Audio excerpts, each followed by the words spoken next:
প্রভাতজি, বলছিলাম যে হ্যাঁ, পদ্মশ্রী সম্মান আপনি পাচ্ছেন, সেখানে দাঁড়িয়ে কেমন লাগছে? না এটা তো সন্ন্যাসীর কাছে খুব একটা প্রয়োজনীয় নেই, কারণ সন্ন্যাসী আমরা আমাদের ভগবানের আশীর্বাদ, আমাদের গুরুর আশীর্বাদটাই বড় আমাদের জীবনে প্রাপ্তি। হুম।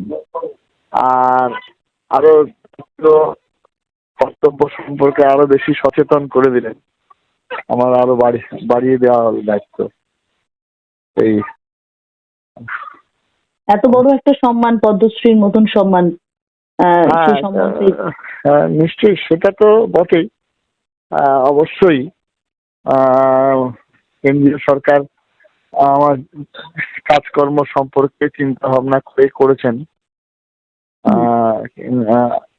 তাতে আমার কিছুটা আমার সংঘ এবং আমি সংঘ প্রতিষ্ঠাতা আচার্য দেবের চরণেই সমর্পণ করে দিয়েছি। আমরা সন্ন্যাসী, বাড়ি ঘর, মান অভিমান সবকিছু ত্যাগ করে সন্ন্যাস ব্রত গ্রহণ করেছি।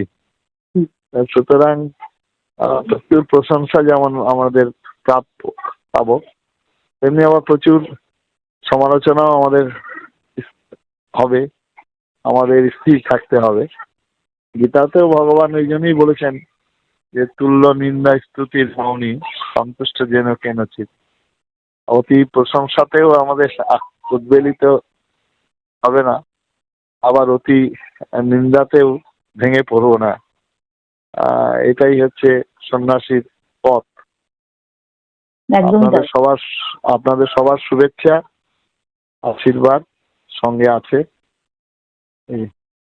এই বছরই মানে যদি আমরা 2024-এ দেখি, বারে বারে ধর্মের পাশাপাশি রাজনীতিতেও আপনার নাম জড়িয়েছে বিভিন্ন ক্ষেত্রে, কিন্তু সেখানে বিভিন্ন দাঁড়িয়েও ক্ষেত্রে, হ্যাঁ, সেখানে বলিয়ে সেটা বটেই যে আমাদের রাজ্য সরকারের অনেক কথাবার্তা যেগুলো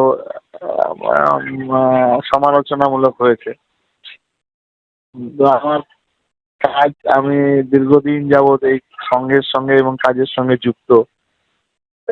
আমার এতগুলো স্কুল, এতগুলো অনাথ শিশুরা থাকে,